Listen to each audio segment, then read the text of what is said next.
yonyene ari umukozi, we uri iki kugira ngo ntukore? God is a worker. Imana nayo nyene irakora, iranonosera ibikorwa byayo yakoze ku munsi ugirindwi. Iravuga nti hanyuma iruhuka ku munsi ugirindwi. Ikiraruhuka. Gira mugenzi wati ntago wemerewe kuruhuka nta kintu wakoze. Kweri kuza kuruhuka nta kintu wakoze ngo ndi mukaruhuka. Uri kuruhuka iki? Amabiro yaruzuye kandi ni wayijamwo izojamwo ivuyemo uwundi, kandi nuri yarimwo ariko arasenga ngo Imana ihamurinde ihamuzigamirire. Mwemu yari yaje ibimuga biramuguruka, agize gute? Ariko arakora. Mwemu yari yaje abagwaye barakira, agize gute? Ariko arakora. Mwemu yari yaje ararongora abantu, ni n'umurongozi, is a good leader, n'umukozi. Niravuga ngo abarongorwa na mwemu w'Imana nibo bana b'Imana. Mwemu w'Imana akarongora abantu akababwira ni koruko vuguko ikone sabugufi ihangane kora neza icecekere horama iyenga. Abadayimoni bateye ihangane, Satani yahagurutse ihangane, umugabo yasavuye ihangane, aguma akora ku mwanya ku muntu wese yamwakiriye. Namwemu yera nawe n'umukozi kandi ntaruhuka ntasinzira ntaruhuka. Nawe utegereza kugira ikintu ukora mu izina rya Yesu. Satani ariko arakongorera rya jambo ryishe ubuzima bwa Nozeya bwa Eva. Aravuga ni do this, kora iki. Satani ariko akubwira ukora igihabanye n'ubugombe bw'Imana. Satani ariko akubwira ngo uve mu bushake bw'Imana.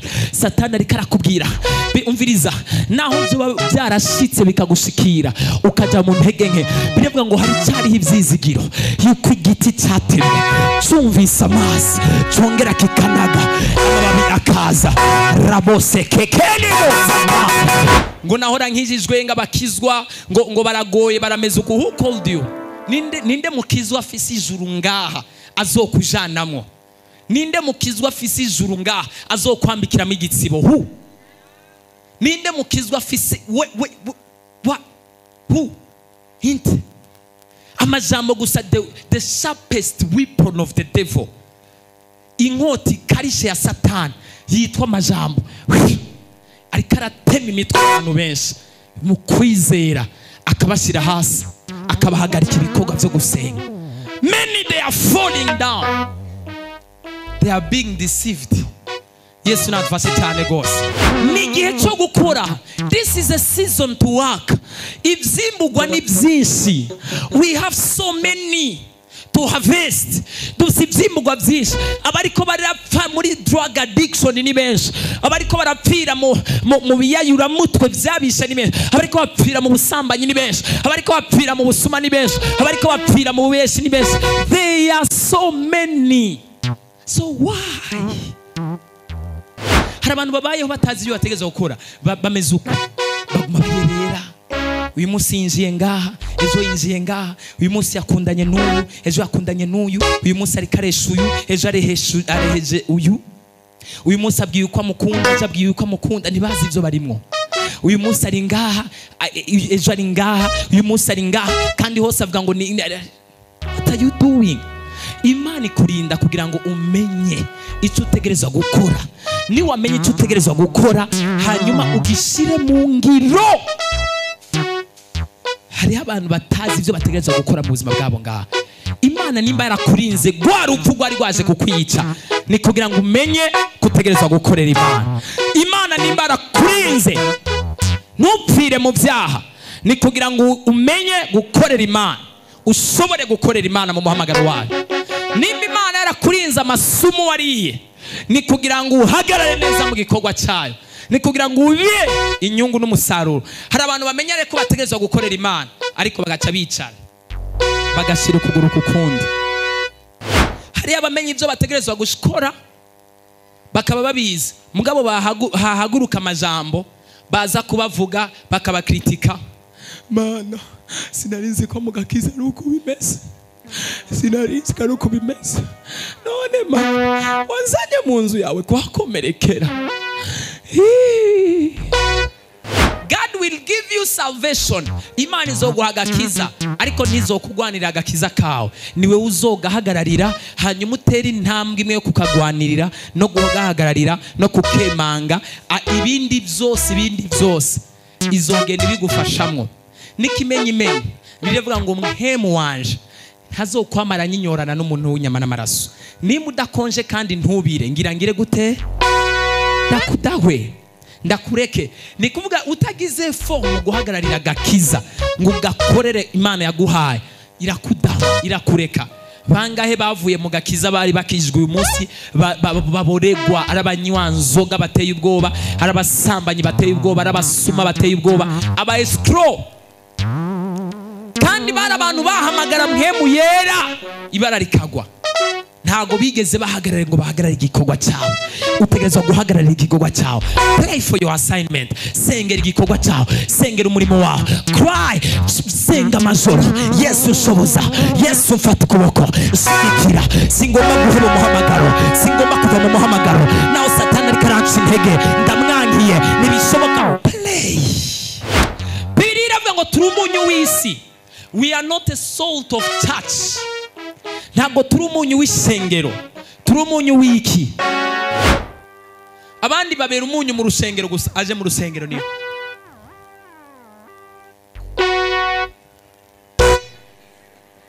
Ni umunyu mu rusengero. Hageze mu rusengero abakobwa nabo ni umunyu ntumugore. It is a salt in the house of God. He is a salt. Munyu. Ariko ageze hanze piripiri. Ntunyasameko, ndakwatsa, ndagusatura, ndakubomora, ndaguhongora amenyo, ndakwereka abiwacu uko tumeze. Abo mu muryango kwa runaka mwene naka mwene nde wanaka wantunze nidufina ndakugegena. Hanze outside is not a sort. Hanze ntago ari umunyu, ni umunyu wo mu rusengero. Bibiliya ntiyatubwiye ko turi umunyu wo mu rusengero. Hano mu nzu y'Imana abagabo bose ni intama, abagore bose ni intama, abakobwa bose ni abakarorero. Mu nyumba ya Mungu ni munyu, bari munyu nyene. Mu nzu y'Imana ni umunyu, akini nje ni sukari. Bageze hanze ni sukari, mwese ni they are sugar. Ninde yakubwiye ko banuga ubumunyu? Gira rimwe, ijya kabiri numwe. Cyumva ibintuye. You feel things kubera warigasa umunyu. Kandi umunyu ntibawurigata. Akini ni sukari hapa banakunani banaku. Hallelujah. Nitwe bo kwerekana ingeso nziza, nitwe bo kuruhura abababaye, nitwe bo kuremesha abaremerewe, nitwe bo kwegera imbabare, nitwe bo kwegera impahazwa, nitwe bo gufasha abadafisa ababafasha, nitwe bo gusengera abananiwe, nitwe bo kuvuga neza bavuzwe nabi. Wewe urumva umuntu bamuvuze nabi ukacufatira ko ngo shango kandi nanavyumvise ngo kandi ngo bibonye birashoboka kweri, ngo uziko bishoboka ko ariko ameze, ngo niyo mpamvu iki ntabubizi. Nimba hari umwezagira Imana yaguhaye mu izina rya Yesu, Satani ntiwemere karutwara. Ugihagararire, uruhagararire, ugokipe maka.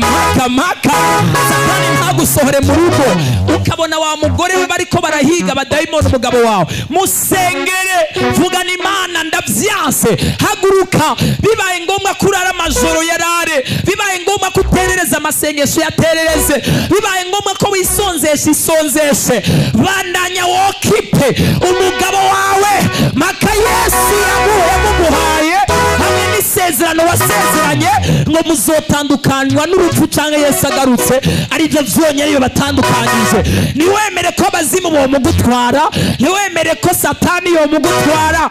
Okipa. Hallelujah. Warasamaye, waracitse intege, being distracted. I want to play for you kugira ngo Imana igukore ku maso. Hari ibintu utegerezwa kokipa muri sezo mu izina rya Yesu. Iterekana produit y'umuhezagiro ni igikorwa carangiye kiboneka, ariko kandi kikabonekera mu gikorwa cyangwa se mu kazi cyangwa se mu kintu umuntu aba yakoze. mwari mushaka nze nabwire nakira umugisha hanyuma cyane nabwire ni mutahe ngo mwahezagiwe noba Yesu ndabahaye ikato ziri mu busa noba ndababeshe kabisa.